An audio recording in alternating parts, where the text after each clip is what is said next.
السلام عليكم ورحمة الله وبركاته. معكم عامر مصطفى من قناة عائلة عامر.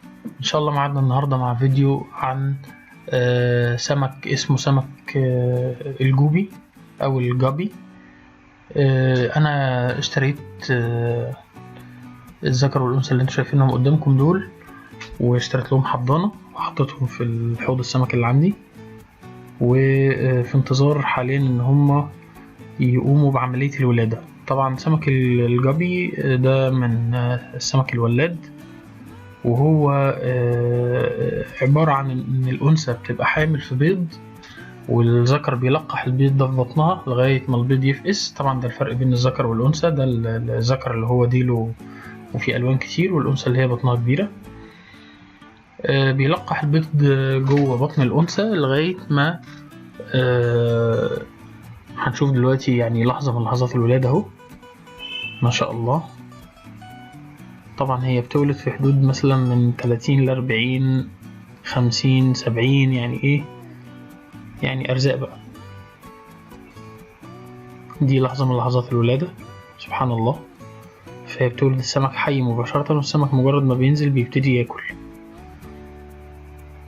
طبعا انا كنت لسه دي اول مرة اقوم بالتفريخ في البيت، فحطيت الاكل بتاع الزريعة حطيته في الحضانة. طبعا ده كان غلط يعني، لان انا بعد كده عزلت الزريعة دي لوحدها، وبدأت اغذيها بقى لوحدها. الجابي ميزة ان كل سمكة هتطلع بعد كده ان شاء الله، يعني على حسب ما سمعت كل واحدة ليها لون وليها شكل، يعني مفيش سمكة هتطلع زي التانية. سبحان الله. السمك ده طبعا طوله صغير جدا، يعني الذكر ممكن يوصل ل3 سنتي بالكتير، 5 سنتي بالكتير جدا، والأنثى ممكن توصل ل6 سنتي 7 سنتي.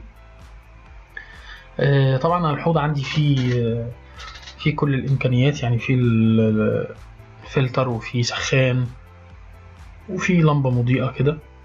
دي الحضانة بتاعت التفريخ.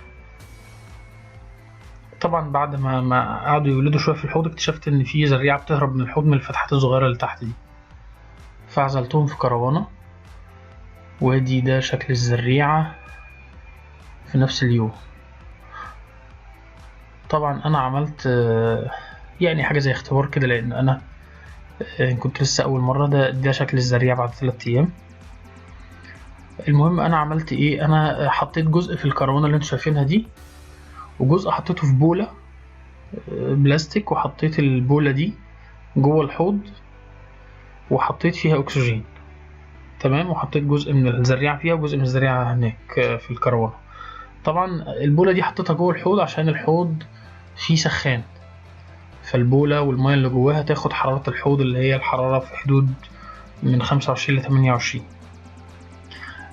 احنا كنا في الشتاء دلوقتي، الفيديو ده بنصوره احنا في الشتاء، ووقت ما السمكة يعني ولدت كانت في نوة.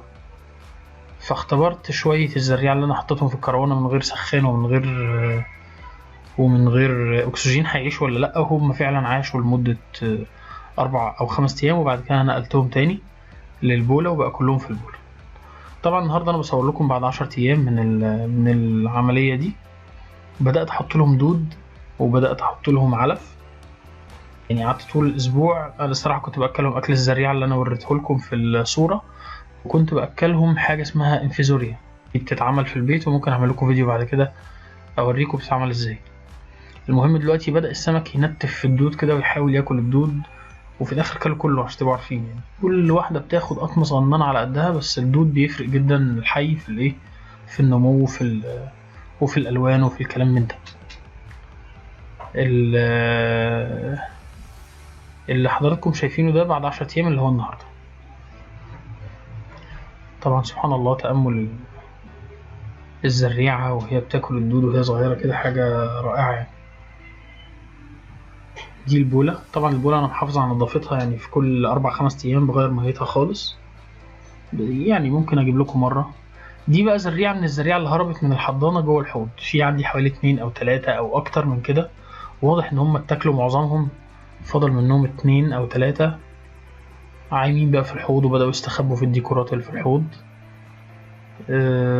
بس شكرا جزيلا على المشاهدة، اشوفكم على خير ان شاء الله. السلام عليكم.